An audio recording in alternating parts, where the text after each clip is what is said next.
ने अपने मन पर सचमुच सद्गुरु के अंकुश को धारित कर लिया।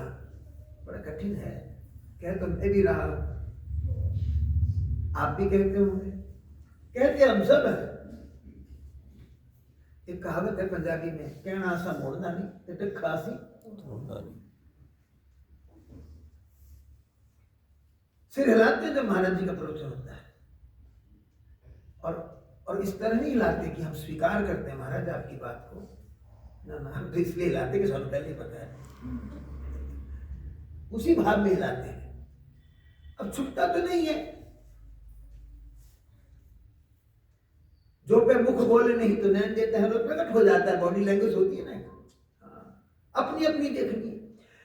वास्तविकता ये है, जिसने अपना ये मन, जिसके अंदर अहम का कपोल कल्पित न जाने कितना बड़ा जखीरा भरा हुआ है, उस सद्गुरु के चरणों में अर्पित कर दिया, वो अमन हो गया।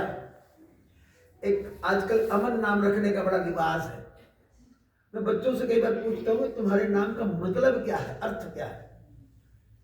तो कहते अमन का मतलब चैन, शांति। तो ये तो उर्दू में है, हिंदी में कोई अर्थ हो तो बताओ।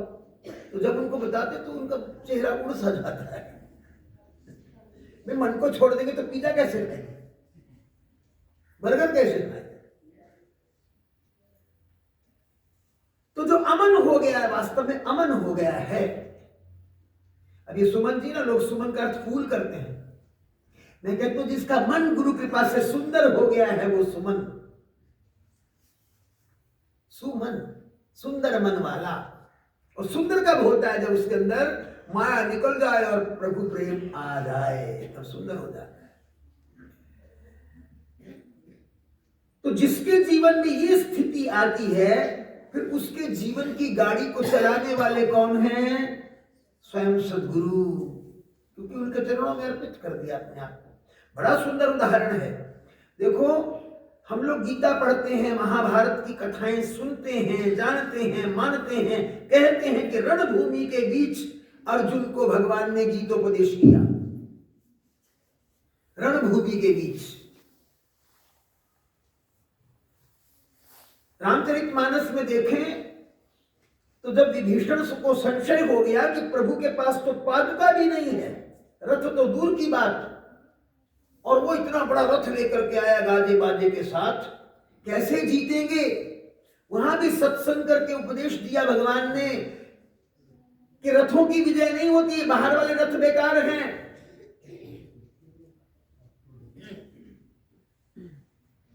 वहां रामचरितमानस में पंक्तियां आते, सौरज धीरज जहि रथ चाका,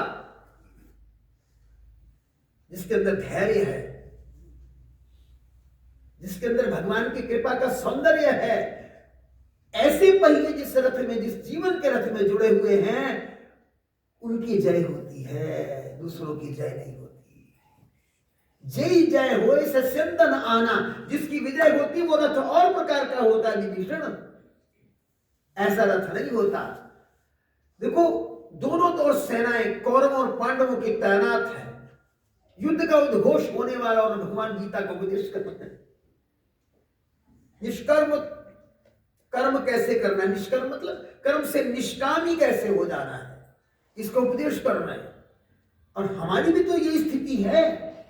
अंदर जरा झांक के देखो, एक तरफ बुराइयां हैं, एक तरफ थोड़ी सी अच्छाइयां हैं, दोनों युद्ध के लिए खड़ी हैं, तैनात हैं। अब अर्जुन को भगवान ने उपदेश दिया, और अर्जुन की विजय हो गई। इसलिए हो गई क्योंकि अर्जुन ने समर्पण कर दिया, जीवन के रथ की बागडोर भगवान को सौंप दी, अपने गुरुदेव को सौंप दी। कल भी हुआ था कि पांडवों के गुरुदेव स्वयं भगवान कृष्ण हैं, अपने गुरु को जीवन की बागडोर सौंप दी, जीवन रथ की बागडोर सौंप दी। जहां वो बैठता था, रथ हाँकता था, वहां भगवान बैठ गए, और चरणों में बैठा भगवान की ओर देख रहा। अब उसे दुनिया से कुछ लेना देना नहीं, कौन खड़ा है, कहां है, अब उसे कुछ लेना देना नहीं। हमारी भी ये स्थिति है, इधर बुराइयां हैं, इधर अच्छाइयां हैं, देवासुर संग्राम चल रहा है, बीच में हम खड़े हैं। परमात्मा आत्मा के रूप में वहीं बैठा है, परंतु अर्जुन ने जीवन रथ भगवान को सौंप दिया और हमने भगवान से खींच करके धाम रखा। इतना ही अंतर है। इसीलिए जीवन में दुख, परेशानियां, कष्ट, हताशा, निराशा, दुराशा, न जाने कितना बड़ा संसार। भाई इन दुखों से तो सबक मिलता है। जब दुख आए तो प्रभु के चरणों में आ जाओ बस। चाहे संसार के दुखों के लिए आओ तो सही। लोग कहते सकाम भजन नहीं करना चाहिए, मैं कहता तो करना चाहिए। अरे भजन की आदत तो पड़ेगी, बैठना तो आएगा। सकाम भजन करने वाला भी भगवान का तो है, भगवान के सामने ही तो आया ना, दुनिया के सामने तो नहीं गिड़गिड़ाया। क्या आपत्ति है? अभ्यास तो ऐसे ही होना है ना। प्रारंभिक स्थिति में तो यही हालत होगी। तो जिनके हृदय में भगवान की भक्ति दृढ़ हो जाती है, भगवान उनका सहारा ही नहीं बन जाते, उनके जीवन का कार्यभार ही स्वयं अब अपने पर ले लेते। एक भक्त की कथा आज सुनाई जाए ऐसा मन का संकल्प है। कहते दिल्ली नगर में आज से 450 वर्ष पूर्व की बात है। परमेष्ठी नाम का एक दर्जी रहता था। परमेष्ठी मेरे परमार्थ साधने वाला, बड़ा ही भगवत भक्त था। वो अपना काम करता था सिलाई का, उसके बराबर का कोई कारीगर नहीं था उस इलाके में। बहुत सुंदर सिलाई करता था, बारीकी से करता था, लोग उसकी सिलाई पसंद करते थे। दूर दूर से बड़े बड़े रईस, जगीरदार, नवाब उसके पास सिलाई कराने के लिए आते थे, शौकीन लोग आते थे। प्रभु की कृपा मानकर वो काम करता और प्रभु का समझ कर करता। और उसकी विशेषता क्या थी कि जीवन में जितना संतों के चरणों में बैठ के उसने सत्संग सुना, उसका मनन चिंतन करता और बीच में सुमिरन करने लग जाता। बीच में समय मिलता तो कीर्तन करने लग जाता। कीर्तन करते करते वो कार्य करता तो कार्य और भी सुंदर हो जाता, क्योंकि वो कार्य करने वाला स्वयं नहीं रहता था, उसके स्थान पर तो हरि आ जाते थे ना। सारी सुंदरताएं, सारी सुचारुताएं वो तो भगवान में है। उसके घर में एक पत्नी थी और 2 संतानें थी। संतानें भी सुशील थी, पत्नी भी सुशील थी। पत्नी का नाम विमला था। विमला का अर्थ क्या होता है? सुपवित्रा। जैसा नाम वैसा ही उसका आचरण था। जो पैसे मिलते थे उससे घर की आजीविका चलती थी। बड़ा सुंदर परिवेश चलता था। एक समय की बात, तत्कालीन बादशाह ने अपने दरबार में बिछाने के लिए 2 कालीन बनवाए। कालीन सुंदर थे, पर वो जब बिछा दिए गए तो इतने जचे नहीं राजा को। राजा को लगा कि इनके साथ कुछ और चाहिए। उसने कहा कि 2 सुंदर सुंदर तकिए बनवाओ। उसके लिए बड़ी ही सुंदर मखमल दूर से मंगवाई गई, महंगी मखमल। उस जमाने में मखमल थी, अब तो वेलवेट हो गया ना नाम। तो मखमल बड़ी महंगी किस्म की मंगवाई गई, रंग भी चुना गया, उस पर सलमा सितारे का काम करवाया गया, जड़ाऊ काम। वो मखमल का कपड़ा बहुत महंगा बन गया। अब राजा ने कहा कोई श्रेष्ठ दर्जी ढूंढना है जिससे इसका तकिया बने, 2 तकिए बने दोनों तरफ। उस जमाने में गोल तकिए बनते थे, मसनद भी कहते थे उसको, मसनद। और वो गोल तकिए बनाने के लिए चुना गया मंत्रियों की सलाह से किसको? परमेष्ठी को, कि वही बना सकता है महाराज। राजा ने कहा बुलाओ उसको बुला करके उसे काम सौंपा गया। महाराज बिल्कुल आपका कार्य समझ में आ गया और प्रभु कृपा से मैं बनाऊंगा। प्रभु कृपा से कहा मैं बनाऊंगा। राजा ने काम दिया था, आश्वस्त होकर के उसने तकिए सिले बहुत बारीकी से, कहीं से भी कुछ टेढ़ा ना हो जाए, सिलाई में कोई बल ना पड़ जाए, सिलवट ना आ जाए, सबको ध्यान रख करके सिलाई की। और सिलाई करने के बाद जब वो मखमल के ऊपर जो फूल बने हुए थे, जिसपे शीशे, नग, सितारे जुड़े हुए थे, वो चमकने लगे। उसके अंदर फिर उसने सुगंधित रुई भरी। सुगंधित रुई भरने के बाद उसका कमरा ही मान लो दमकने लग गया। उसके मन में क्या विचार आया कि इतने सुंदर तकिए बन गए हैं, क्या सचमुच ये सांसारिक व्यक्तियों के काम के हैं भी? इसे तो मेरे नारायण श्री हरि भगवान वासुदेव के चरणों में होना चाहिए, ऐसा भाव जग गया। और भाव जब जगा तो इस भाव को लेकर के ना वो जो उमड़ उमड़ करके भाव आते जा रहे थे, तो वो सचमुच मान लो हरि की बाट जो होने लग गया कि मेरे प्रभु आए, मेरे नारायण आए और उनको मैं ये तकिया अर्पित कर दूं। ऐसे चिंतन करता करता भाव जगत में खो गया और वो बाहर निकल आया तो उसने क्या देखा कि यथार्थ नहीं, स्वप्न में, भाव में एक संसार बन गया। क्योंकि उसी दिन रथ यात्रा थी जगन्नाथपुरी की, उधर रथ यात्रा निकल रही थी और एक बार परमेष्ठी ने वो रथ यात्रा देखी भी थी। भगवान की रथ यात्रा का उद्देश्य तो अंदर था ही, ये भी स्मरण में था कि आज ही वो दिन है, रथ सप्तमी है, रथ सप्तमी का दिन।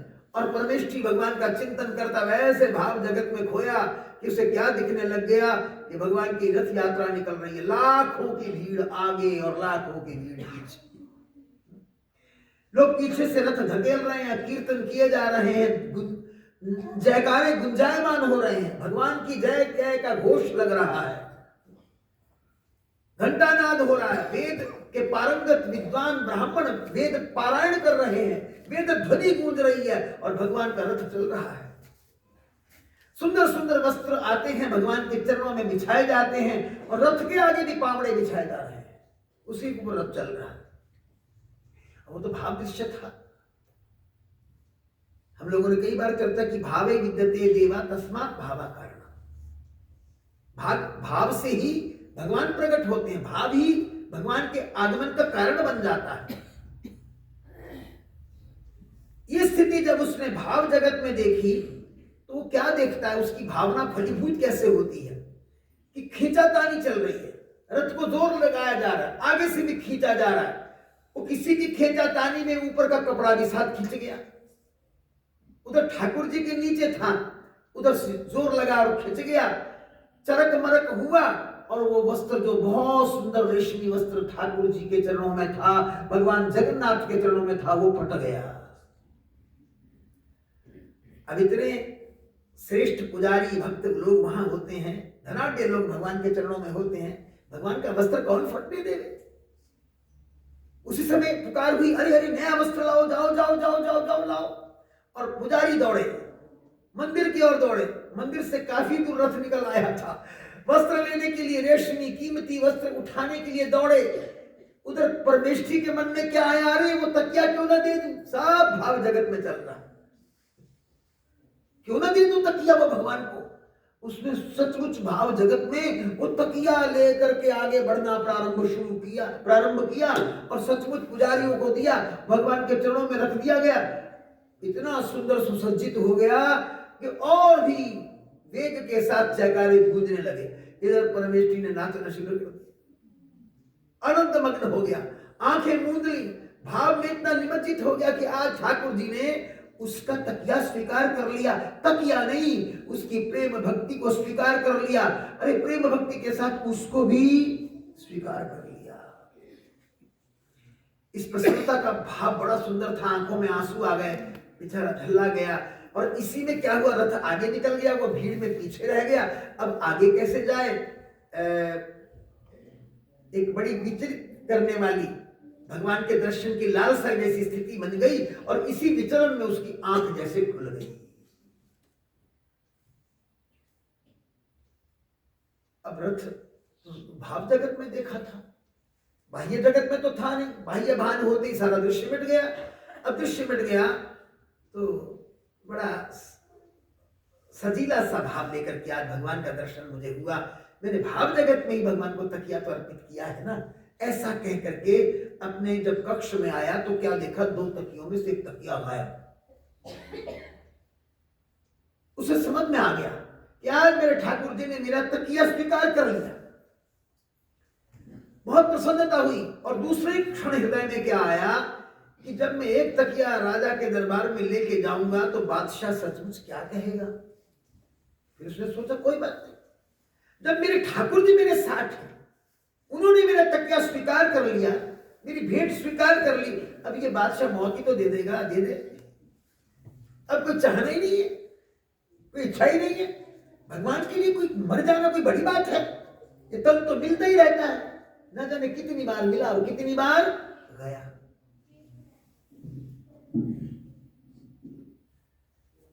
ये सोचते सोचते एक दिन बीत गया। रात में बड़ा आनंद लिया उसने भगवान के उस दर्शन का जो उसने भाव जगत में देखा था। दूसरे दिन राजा ने कहा, अरे भाई वो दर्जी तकिए लेकर के नहीं आया, जाओ उसको बुला के लाओ। 2 सिपाही भेज दिए। सिपाही गए और कहा, राजा ने आपको याद किया है, तकिए लेकर के पधारिए महाराज। अब परमेष्ठी के पास तो तकिया था 1-2 की जगह। उसने एक तकिया उठाया और हृदय को बलवता कर लिया, भगवान के चरणों में अर्पित कर दिया। तो दिया वस्तु गोविंदम तुभ्यम एव समर्पये, तेरी वस्तु तेरे को दे दिया, मेरा क्या लगता है, अब तुम अपने आप संभालो। राजा को जाकर के तकिया दिखाया, राजा ने काम देखा तो बड़ा प्रसन्न हुआ, आनंद आ गया। वाह वाह, बहुत अच्छा काम करते हो, तुमने कहीं से भी सिलाई को टेढ़ा मेढ़ा नहीं होने दिया, इतनी सुंदर सिलाई तुमने की, वाह वाह। अच्छा ये बताओ दूसरा तकिया कहाँ है? अब परमेष्ठी ने कहा, देखो महाराज दूसरा तकिया तो मैंने श्रीमन नारायण को अर्पित कर दिया, भगवान जगन्नाथ को, भगवान वासुदेव को, नीलांचल भगवान को अर्पित कर दिया। तो क्या बात करते हो? राजा ने समझा शायद अपने काम की प्रशंसा के भाव में थोड़ी सी ठिठोली कर रहा है। फिर उन्होंने पूछा, अच्छा भाई कोई बात नहीं, ले आओ दूसरा तकिया। अब देखो कई बार हम भी ऐसा करते हैं कि वस्त्र अर्पित करके फटाफट पहन लेते हैं। तुम ही निवेदित भोजन करही, तुम प्रसाद पट भूषण धरही। तो राजा ने सोचा ठीक है, भगवान को चढ़ाया होगा, भगवान को चढ़ा करके ये व्यक्ति ले आया होगा। लेकिन उसने कहा, महाराज वो तो भगवान ने ले लिया। बोले क्या बकवास कर रहे हैं, लाओ तुम तकिया। बोले महाराज मैंने आपसे कह दिया, वो ठाकुर जी ने स्वीकार कर लिया। राजा ने ध्यान से देखा, इसकी बुद्धि तो नहीं हिल गई। कहा कि देखो मैं तुमसे लास्ट बार पूछ रहा हूं, अंतिम बार पूछ रहा हूं, तकिया है कहां? बोले महाराज भगवान की तरफ है। इसको पकड़ के बंद करो कारावास में, बंदी गृह में बंद कर दो इसको। ये व्यक्ति राजा को वहां छुड़ाया। उसी समय सिपाही आए, बेड़ियां भी पहना दी, हथकड़ियां भी पहना दी और कारावास में बंद कर दिया। बंदी गृह की काल कोठरी के अंधियारे में न जाने कैसे दिन बीता और कैसे रात बीत गई, महाराज दिन का पता ही नहीं चलता।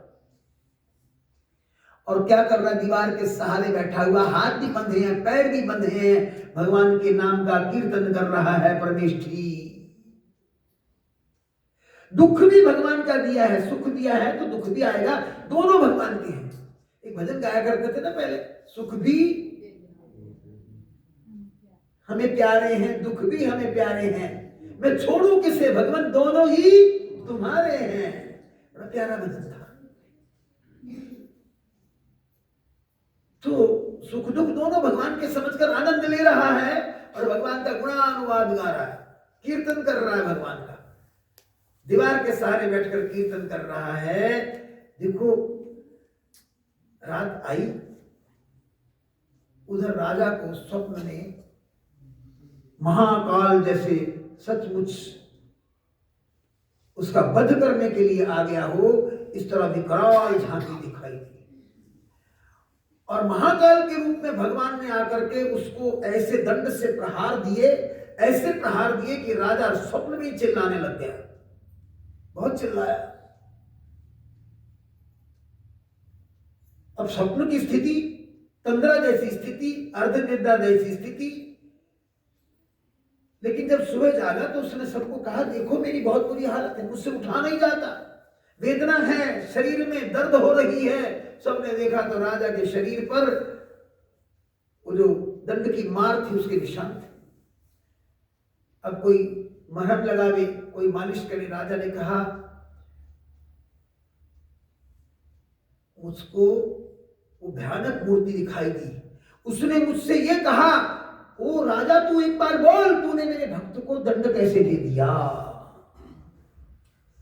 तू इतना निर्दयी कि मेरे भक्त को दंड दे, ऐसे मुझसे कह रही थी। चलो मुझे परमेष्ठी के पास लेकर चलो। उधर बंदी गृह में उसी रात में क्या हुआ, भगवान ज्योतिर्मय रूप में प्रकट हुए। जो ही प्रकट हुए, कटकटा करके हथकड़ियां खुल गई, भड़भड़ा करके बेड़ियां टूट गई और बहुत बड़ा जैसे विस्फोट हुआ हो, इस तरह की आवाज आई, उस बंदी गृह के द्वार खुल गए और भगवान जब ज्योतिर्मय रूप में प्रकट हुए तो अंधेरा मिट गया और उस ज्योति को देख करके परमेश्वर जी को तो आनंद आ गया। उसका तो भरोसा था ना, विश्वास था, आनंद आ गया। कहा परमेश्वर जी उठो, अब तुम मुक्त हो, तुम्हें कोई बंदी नहीं बना सकता, तुम्हें बंदी बनाने वाला इस जगत में उत्पन्न नहीं हुआ, क्योंकि तुम मेरे हो गए हो। मेरे भक्तों को कौन बंदी बना सकता है?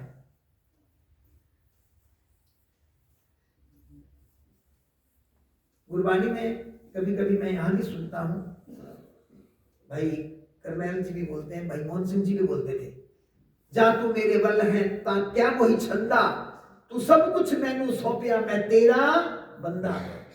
जब हो गए तेरे तो रक्षा करना भी तुम्ही का धर्म है ना। तो भगवान ने कहा तुम्हें कोई बंदी नहीं बना सकता, मुक्त कर दिया भगवान ने। भगवान के चरणों में गिर गया, आंखों में आंसू हैं, भगवान प्रकट हो गए, गदा चक्र पद्म हस्त लेकर के प्रकट हो गए। भगवान ने उसे उठाया, कहा कि निर्भय हो जा, तेरा कोई बाल बांका करने वाला पैदा नहीं हुआ। भगवान की छवि देखी थी, आंखें डबडबा गई और छवि भीतर समा गई, बस कीर्तन होने लग गया। इतने में भगवान आलोक हो गए। उधर क्या हुआ, राजा को मार पड़ी थी, असह्य वेदना थी, रात को स्पष्ट कह दिया भगवान ने, तू मेरे भक्तों को बंदी बनाता है, तुझे लज्जा नहीं है। सुबह कर्मचारियों को लेकर के जब बंदी गृह में गया तो वहां तो हथकड़ियां है ही नहीं थी, परंतु भजन हो रहा था, कीर्तन हो रहा था। राजा ने कहा मुझसे भूल हो गई, मैं नहीं जानता था, एक परम भागवत को मैंने दंड दे दिया, जिसको अनंत कोटि ब्रह्मांडों का राजा मिल जाता है, इस छोटे राजा का उस पर कोई अधिकार नहीं रह जाता। राजा ने उनका सम्मान किया, हाथी पर बिठाया, बंदी गृह से बाहर निकाला। अब सब भक्त लोग एकत्र हो गए, जयकारे गूंजने लगे, परमेष्ठी का जय जयकार होने लग गया। लोग शोभा यात्रा में जुटे, ढोलक मजीरा झांझ तबला सब कुछ बजा, कीर्तन करते हुए लोग नगर की चारों ओर परिक्रमा लगाने लगे परमेष्ठी को हाथी पर बिठाकर। फिर उसके घर में उसे पहुंचाया गया, वहां राजा ने दंडवत प्रणाम किया, सब लोगों ने प्रणाम किया, जय जयकार हो गई। अब परमेष्ठी को बड़ा दुख हुआ, भगवान और तो सब ठीक, ये क्या कर दिया, मैं इस प्रसिद्धि को लेके करूंगा क्या, मैं क्या करूंगा इस प्रसिद्धि को लेके, मुझे नहीं चाहिए ये प्रशंसा, केवल आपके चरणों की प्रीति चाहिए। ये प्रशंसा मुझे मेरे भक्ति पथ से डोलायमान कर देगी, मुझे गिरा देगी पथ से। लेकिन अब लोगों में शोर हो गया था, लोग जहां मिलते बहुत आदर देते, साष्टांग दंडवत प्रणाम करने लग जाते। परमेष्ठी ने एक उपाय सोचा, ये नगर ही छोड़ दो। उसने दिल्ली छोड़ दी और दिल्ली छोड़ के दूर दराज के छोटे से गांव में बस गया और वहीं भगवान का भजन करते करते करते करते अपने आप को भगवान में लय कर डाला। ये है वास्तविकता भक्ति की। पर हम तो सचमुच भक्ति वो वाली करते हैं कि उसकी क्या व्याख्या करो, नकारात्मक की व्याख्या तो हमको करनी ही नहीं चाहिए ना आपस में। हम लोग तो वो बात करें जो महाराज जी के उपदेश में आती है, फिर हमारे जीवन में चरितार्थ होने के लिए हमारे पुरुषार्थ की कामना करती है। तो हम लोग वो पुरुषार्थ करें जिससे हमें महाराज जी का उपदेश जीवन में सार्थक होता हुआ प्रतीत हो। देखो ना, जब नारद जी ने बहुत प्रयत्न किए थे ज्ञान और वैराग्य को जगाने के लिए, भक्ति के दो पुत्र हैं ज्ञान और वैराग्य। भक्ति वहीं आएगी, वहीं प्रसन्न रहेगी जहां ज्ञान भी है वैराग्य भी है। जहां ज्ञान नहीं वहां भक्ति अंधी होती है। शिव पुराण में निपुति भक्ति कहा गया उसको, निपुति।